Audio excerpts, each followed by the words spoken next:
अस्सलामुअलैकुम। समा हेडलाइंस आपने देखी, मैं हूँ महरुख शहरियार और मैं हूँ इरम ज़ईम। खबरनामे के आगाज़ में आपको बताएं कि वज़ीर आज़म इमरान खान की अहम तरीन शख्सियत से मुलाकात हुई है, जिसमें मुल्क की मौजूदा सूरत हाल पर तबादला ख्याल किया गया है।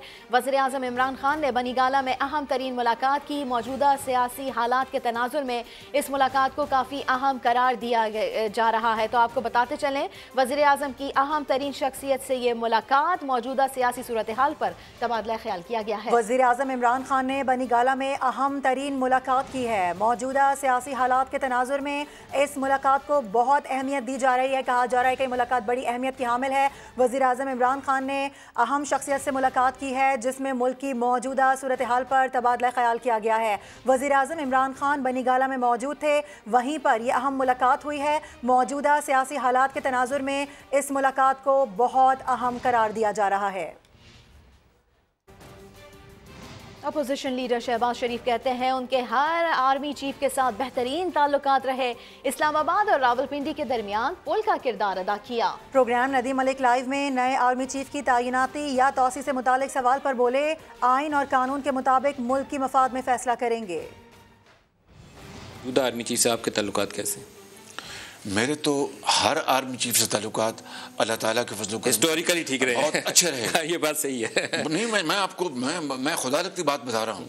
That does not mean that I have said yes to everything or they said yes to everything. No, it was a very productive and constructive dialogue. मैं बड़े खुलेआम बात करूँगा। I always played a volunteer role to be a bridge between Islamabad and Pindi during we were in power में Nawaz Sharif leadership में मैं अपना ये रोल अदा करता ताकि गलत फहमी पैदा ना हो। आर्मी चीफ की एक्सटेंशन या नए आर्मी चीफ की तैनाती दैट इज ड्यू नाउ, उसके ऊपर आप क्या फैसला लेंगे? देखिए, अगेन ये it's a premature question honestly.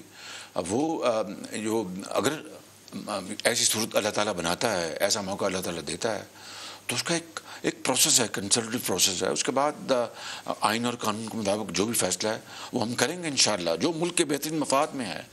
जबकि दूसरी जानिब शहबाज गिल का ये कहना है कि शहबाज शरीफ का आर्मी चीफ की तैनाती और तौसी से मुतालिक बयान बौखलाहट है। ट्वीट में लिखा, आर्मी चीफ की तैनाती मुद्दत में तौसी का फैसला साल के आखिर में होना है। इस इशू को अपनी गंदी सियासत में इस्तेमाल किया जा रहा है। शहबाज साहब, आपने क्या फैसला करना, उस वक्त तो आप जेल में होंगे। तो आपको बताते चलें, शहबाज गिल उनकी जानिब से ये ट्वीट किया गया है। उन्होंने ये कहा है कि शहबाज शरीफ का आर्मी चीफ की तैनाती और तौसी से मुतालिक बयान बौखलाहट है। ट्वीट में लिखा, आर्मी चीफ की तैनाती की मुद्दत में तौसी का फैसला साल के आखिर में होना है। इस इशू को अपनी गंदी सियासत में इस्तेमाल किया जा रहा है। सियासत में हलचल, ऑपोजिशन की चाल को कैसे नाकाम बनाना है। हुकूमत की सियासी कमेटी सोच विचार के लिए आज एक मरतबा फिर सर जोड़कर बैठ रही है। वज़ीर आज़म इमरान खान ने झुकने से साफ इनकार कर दिया। वो कहते हैं कि -1 चाहने वाले कुछ भी कर लें, कभी कामयाब नहीं होंगे। मुनहरिफ अरकान के खिलाफ सख्त कार्रवाई का फैसला किया गया है। रिपोर्ट करेंगे अब्बास शब्बीर। हुकूमत की सियासी कमेटी की बड़ी बैठक में बड़े फैसले कर लिए गए। इमरान खान ने दो टोक कह दिया, अपोजिशन कितने भी पैसे लगा ले, मैं डटकर मुकाबला करूंगा और तहरीक अदम एतमाद नाकाम बनाई जाएगी। ये लोग -1 चाहते हैं जो किसी सूरत हो ही नहीं सकता। ऐसे इकदामात करेंगे कि मुस्तकबिल में कोई भी हार्स ट्रेडिंग की हिम्मत ना कर सके।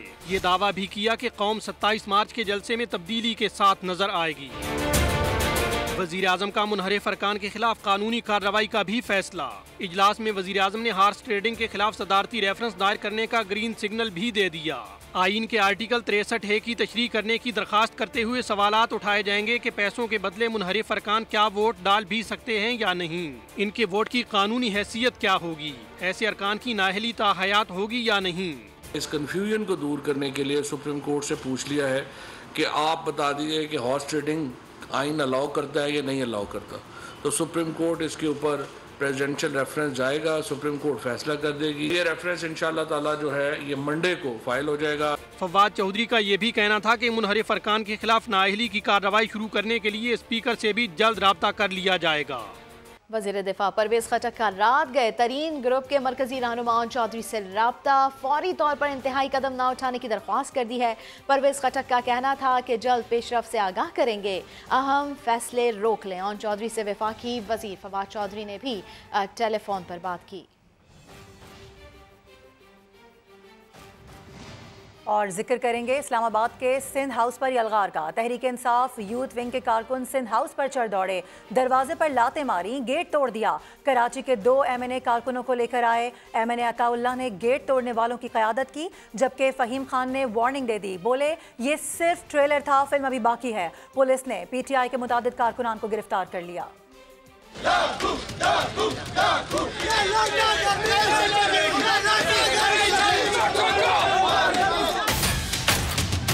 तहरीक इंसाफ के कारकुनों का इस्लामाबाद में सिंध हाउस पर धावा।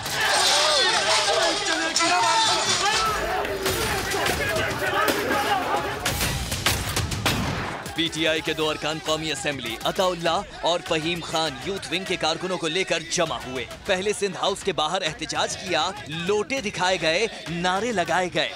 इमरान बनोगे, इमरान आवाज बनोगे, सरदारी बनोगे।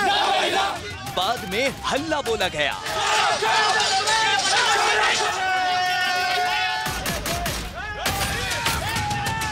MNA फहीम खान और कारकुनों ने मरकजी दरवाजे पर लाते मारी।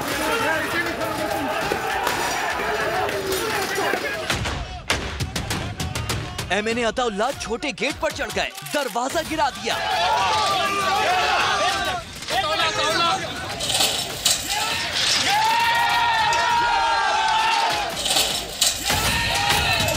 खुद भी फिसल गिरे, मगर उठकर कारकुनों के साथ अंदर दाखिल हो गए। मुश्तैल कारकुनों ने अंदर घुसकर नारेबाजी की। अरकान कौमी असेंबली ने सिंध हाउस में मुकीम PTI अरकान की वापसी का मुतालिबा किया। ये टेलर है, फिल्म अभी बाकी है। अगर आप बाज नहीं आए या कोई और इस तरह करेगा, खुदा की कसम अंदर घुस के घसीट के बाहर निकालेंगे। इस बात में आपकी सेफ्टी है कि आप वापस आए, माफी मांगे और इमरान खान साहब के साथ खड़े हो जाएं, नहीं तो इस्तीफा दे, दोबारा इलेक्शन लड़े, फिर अपने ज़मीर के मुताबिक फैसला करें।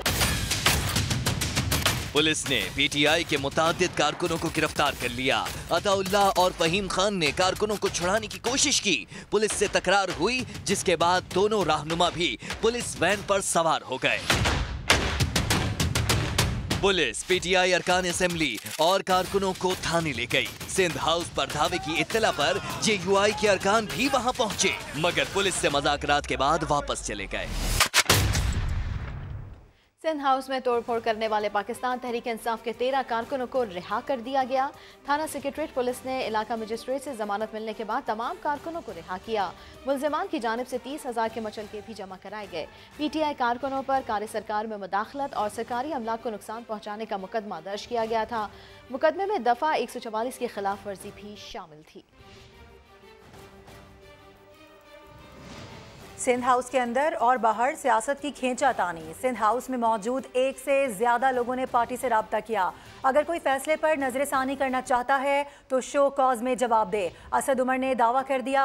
PTI रहनुमा सिंध हाउस पर कारकुनों की चढ़ाई पर सफाइयां भी देते नजर आए। शेख रशीद ने कहा यह नहीं होना चाहिए था।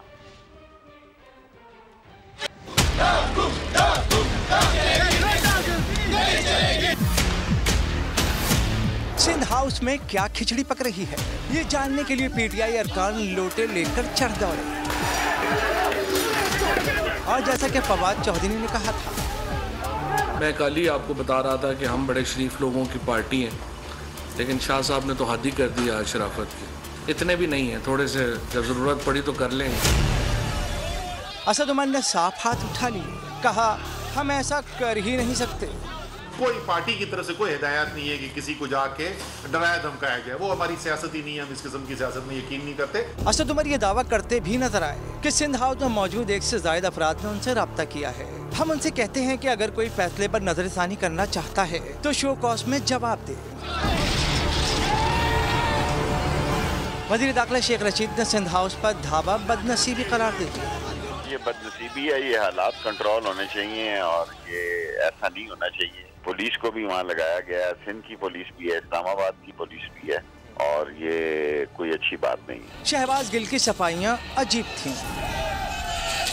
सिंध हाउस में भी जो गवर्नर साहब हैं उनकी रेजिडेंस मौजूद है, तो जब गवर्नर इमरान इस्माइल साहब यहाँ तशरीफ लाते हैं तो उनसे हमारी वहाँ मुलाकात होती है। आज भी हमारे MNAs उसी गेट से जब हमारे मेंबरान गए तो वहाँ पर सिंध पुलिस के साथ इनकी हाथापाई हुई। गेट को नहीं फलांगना चाहिए था या नहीं तोड़ना चाहिए था। सिंध हाउस के अंदर बाहर की सियासत इस वक्त संगीन सूरत इख्तियार कर चुकी है। आगे आगे देखिए होता है क्या। तब्दीली सरकार उठाएगी कौन सा कानूनी हथियार, तफसील बताएंगे कुछ देर बाद। खिलाड़ियों ने सिंध हाउस पर धावा बोला तो जियालों ने शदीद रद्द अमल दिया। बिलावल भुट्टो जरदारी ने वाक़े को दहशतगर्दी करार दे दिया। शर्जील मेमन ने खबरदार किया, अगर ये लोग बाज ना आए तो इनके घर भी महफूज नहीं रहेंगे। कादिर पटेल बोले, रेड जोन में कुछ हुआ तो जिम्मेदार वज़ीर दाखिला होंगे।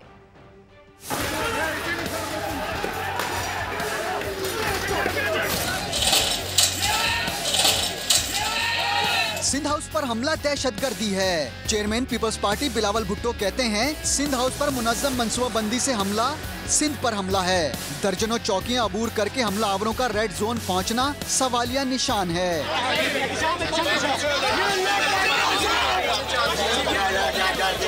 बिलावल ने वाक़े का जिम्मेदार इमरान खान को करार दिया। जियाले रहनुमा शर्जील मेमन कहते हैं, अगर ये लोग बाज ना आए तो इनके घर भी महफूज नहीं रहेंगे। जो भी वफा की वज़रा हैं और जो भी MNA इसमें मुलविस हैं, उन सब के खिलाफ पर्चा काटा जाए, उनको फौरी तौर पर अरेस्ट किया जाए। लोगों की फैमिलीज रही हुई हैं, वहाँ पे इस तरह के दहशतगर्दी के हमले किए तो घर आपके भी महफूज नहीं होंगे। फिर बन्नी गाला भी हमने देखा हुआ है और प्राइम मिनिस्टर हाउस भी हमने देखा हुआ है। फिर देखते हैं आपको कौन माई का लाल बचाता है। अब्दुल कादिर पटेल बोले, रेड जोन में कुछ हुआ तो जिम्मेदार वजीर दाखिला होंगे। शेख रशीद को बता देना चाहता हूँ कि तुम समझते हो कि इस तरह के हथकंडों से हम डर जाएंगे। हम पीपल्स पार्टी के वर्कर हैं, जहाँ थे वहाँ खड़े हैं। तेरे दिन हैं 3, तुम्हारी सियासी कैरियर क्या सियासी इनिंग सारी जिंदगी की खत्म होने वाली है।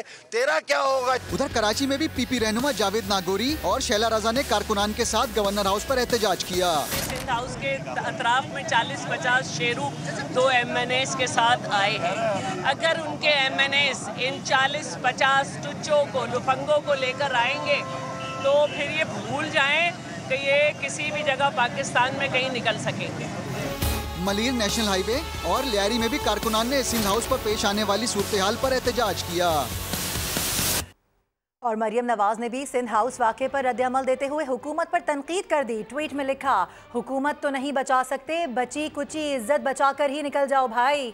आप मुंतखब हुकूमत तो हो नहीं कि डट जाओ, गुंडागर्दी का ही ऑप्शन रह गया है, मगर ये भी हमेशा उल्टा ही पड़ता है। ट्वीट किया गया है। मरियम नवाज की जानिब से हुकूमत पर तनकीद की गई है। उन्होंने अपने ट्वीट में लिखा है कि आप हुकूमत तो नहीं बचा सकते, कम अज़ कम बची कुची इज्जत बचाओ और यहाँ से निकल जाओ।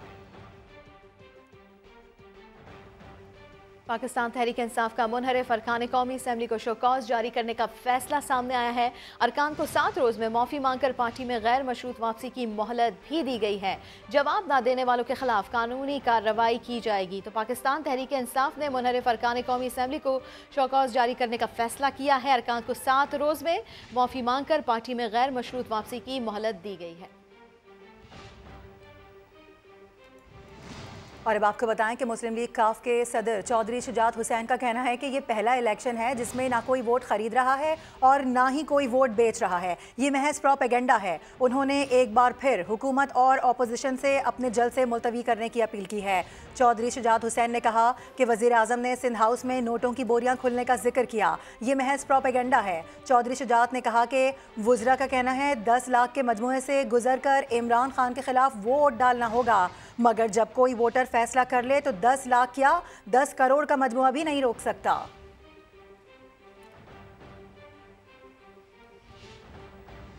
तहरीक इंसाफ के बागी MNA नूर आलम को अवामी मज़ाहमत का सामना करना पड़ रहा है। होटल में शहरियों ने PTI के मुनहरिफ MNA नूर आलम को घेर लिया और ऐसे में क्या कुछ हुआ ये देखते हैं। सर ये बंदे हैं जो पाकिस्तान को बेच रहे हैं। नूर आलम खान साहब मैं पेशावर आऊंगा, इंशाल्लाह आपको दिखाऊंगा। आपने पाकिस्तान के साथ जो किया है ना वो सजिया लोग याद रखेंगे। आप मास्क उतार के बैठे हैं। मैं खुद पेशावर से हूं, मैं इंशाल्लाह आऊंगा, वहां आपको दिखाऊंगा। ये आपकी हालत है, पाकिस्तान को बेच रहे हैं आप। इसी के ऊपर बात कर लेते हैं अब्बास शब्बीर से। तो अब्बास, अवामी रद्द अमल अब सामने आ रहा है। देखिए, कल राजा रियाज की एक ऑडियो सामने आई, अपने वोटर से वो बात कर रहे थे और वोटर ने किस अंदाज से इस सारे सारे मामले पर राजा रियाज के साथ गुफ्तगू की और अब तहरीक इंसाफ के बागी MNA जो हैं नूर आलम खान, वो एक होटल में गए तो उनको भी वहाँ पर यही मुज़ाहमत का सामना करना पड़ा। आम शहरी थे और उनके पख्तून ही लगते थे और कह रहे थे कि हम आपसे पेशावर में मिलेंगे और उनके दरमियान नूर आलम और उनके दरमियान तल्ख कलामी भी उस वीडियो के अंदर हम देख सकते हैं और साथ साथ वो नूर आलम को कहते रहे कि आप मास्क उतार कर बैठें ताकि लोग आपको देख सकें। और नूर आलम ने भी रिस्पॉन्ड किया लेकिन बड़ी एहतियात से रिस्पॉन्ड किया कि कहा कि मैं किसी से नहीं डरता। शहरी ये इंसिस्ट करते रहे कि आपने अच्छा नहीं किया, आपने हमारे वोट को फरोख्त किया है और आप किस मुल्क की बात कर रहे हैं। नूर आलम से उन्होंने ऐसा भी मुखातिब किया। बीच में तल्ख कलामी भी उस वीडियो में हम देख सकते हैं कि क्या क्या हुई।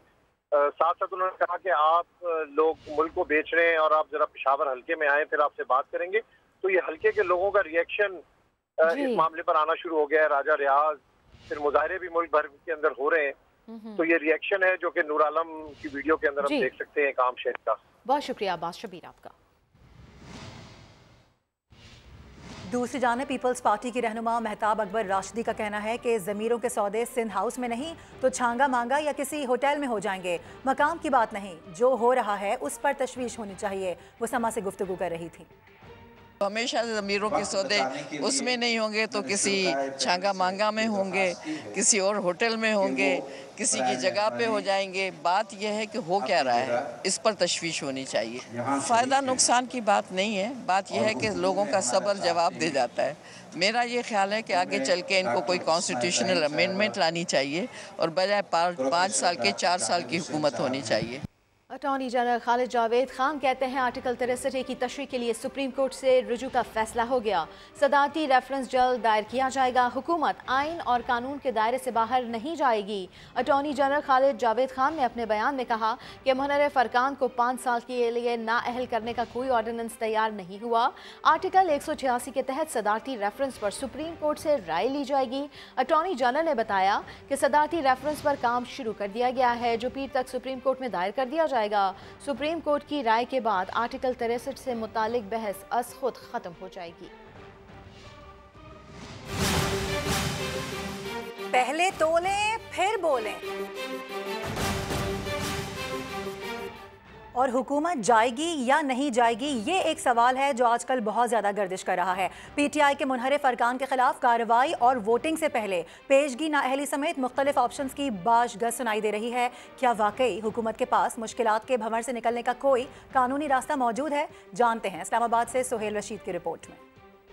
इसने जो फेर ली नजर मैंने भी जाम रख दिया। हुकूमत की नाराज अरकान से मुतालिक पॉलिसी कुछ इससे भी बढ़कर है। तब्दीली सरकार ने सुलह का जाम तो रखा ही, कानून का हथियार उठाने की भी ठान ली। पहली नजर ठहरी आर्टिकल 63A1 के जुज 2 पर, जो अदम एतमाद में पार्टी पॉलिसी के खिलाफ जाने पर नाअहली का परवाना है।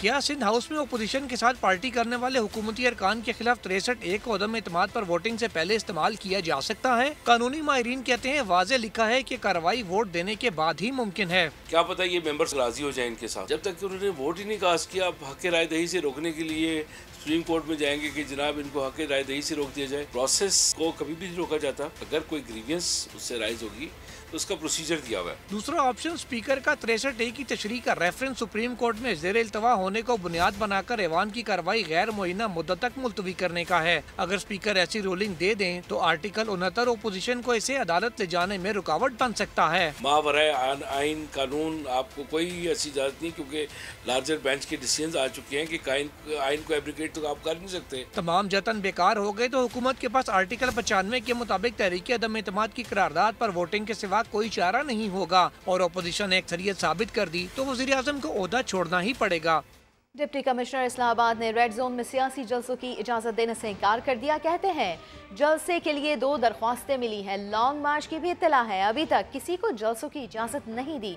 कानून नाफिज करने वाले इदारों की रिपोर्ट्स का इंतजार है। उनका मजीद क्या कहना था, ये सुन लेते हैं।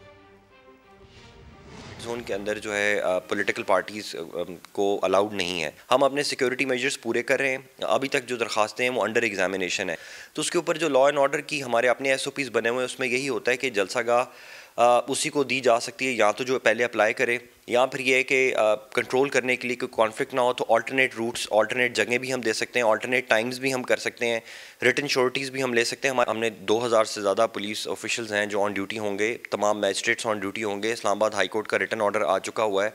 उसके अलावा रेंजर्स भी डिप्लॉयड है मिनिस्ट्री ऑफ इंटीरियर की तरफ से। फ्रंटियर कांस्टेबलरी को भी हम इन्वाइट कर चुके हैं और मज़ीद भी अगर हमें कोई ज़रूरत पेश होती है, जैसे ही हमारी सिक्योरिटी एजेंसीज की रिपोर्ट आएंगी तो अकॉर्डिंगली हम अपना एक्शन ले लेंगे। और अभी खबर ये है कि सियासतदानों की गैर महज़िब ज़बान से मुआशरे की तरबियत मुतासर हो रही है। पंजाब यूनिवर्सिटी की तहकीक के मुताबिक 36% नौजवानों ने अपने लीडर्स की गैर शाइस्ता ज़बान को महफिलों में बार बार दोहराया है। तहकीक का मज़ीद अहवाल जानिए लाहौर से दानियाल उमर की इस रिपोर्ट में। जुबान से निकलने वाला हर लफ्ज़ बहुत असर रखता है और अक्सर ये बड़ी बड़ी मुश्किलें खड़ी कर देता है। बुजुर्गों की कही जाने वाली इस बात पर पंजाब यूनिवर्सिटी ने एक तहकीक की है। वो तहकीक क्या है, आइए आपको दिखाते हैं।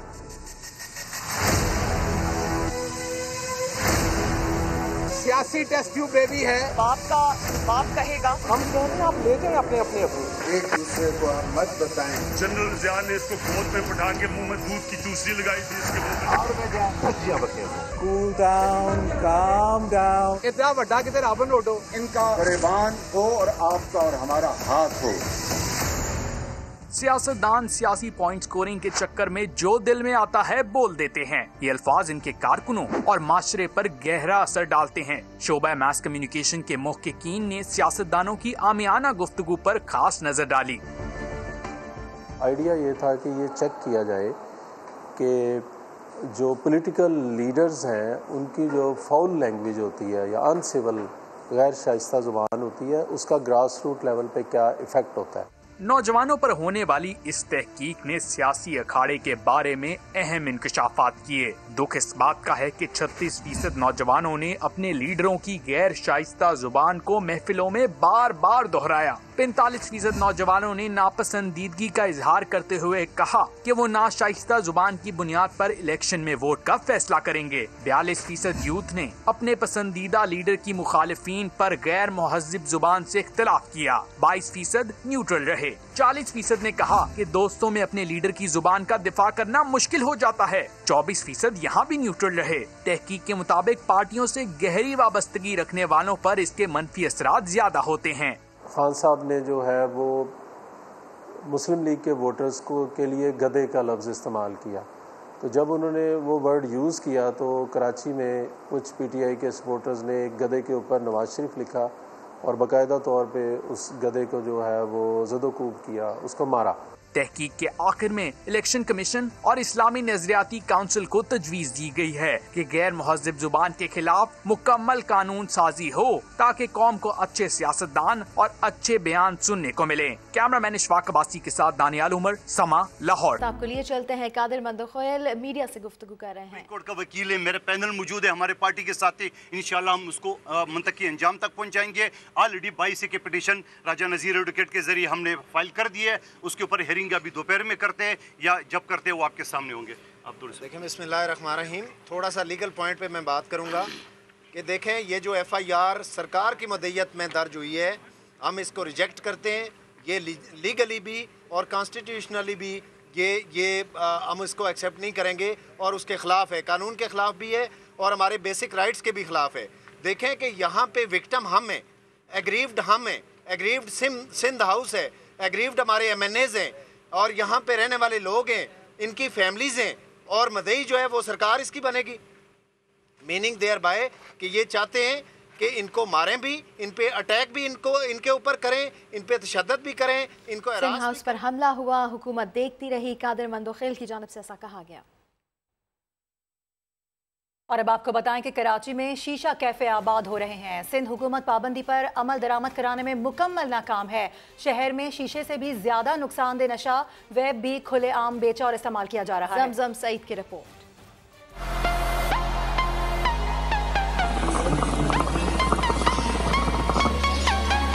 दिन ढलते ही कराची के पोश इलाके के शीशा कैफे आबाद हो जाते हैं। नौजवान टोलियों की शक्ल में इन कैफेज में पहुंचते हैं और धुएं के मरगूलों के साथ शीशे पर हुकूमती पाबंदी को भी हवा में उड़ा देते हैं। पाबंदी तो कुछ इतनी खास कुछ भी नहीं है कराची शहर के अंदर। किस चीज़ की पाबंदी तो कुछ भी नहीं है।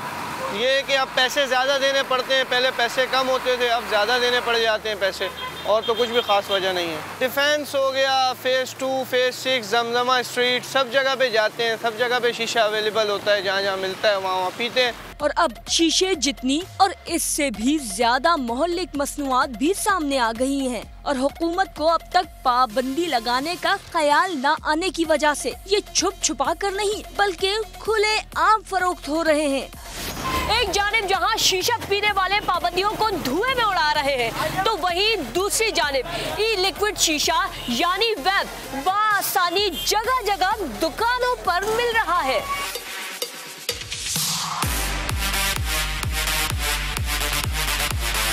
शीशे जितनी खतरनाक वेब की फरोख्त का जायजा लेने के लिए हम क्लिफ्टन पहुंचे तो वहां इसकी पूरी मार्केट मौजूद थी। अस्सलाम वालेकुम, कैसे आप? ठीक है।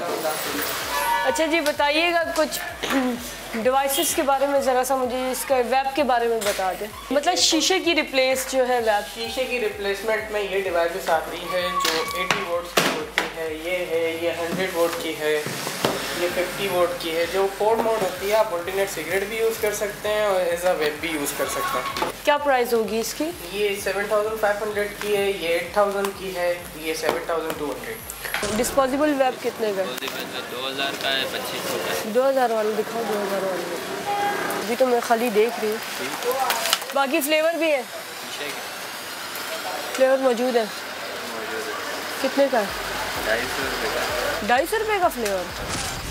तिबी माहिरीन का कहना है कि वेब किसी तरह भी शीशे से कम नुकसानदेह नहीं है। मैं एज पर साइंटिफिक ये बिल्कुल ब्लैक एंड वाइट स्टेटमेंट देता हूँ कि ये वेब भी उतनी ही हार्मफुल है। वेब जो है ये समझें कि ये स्लो पॉइजन है। तिबी माहिरीन जो भी कहें, जो हुकूमत शीशे पर पाबंदी लगाकर भूल गई थी, वो नौजवानों को वेब से बचाने के इकदाम क्यों कर सोचेगी।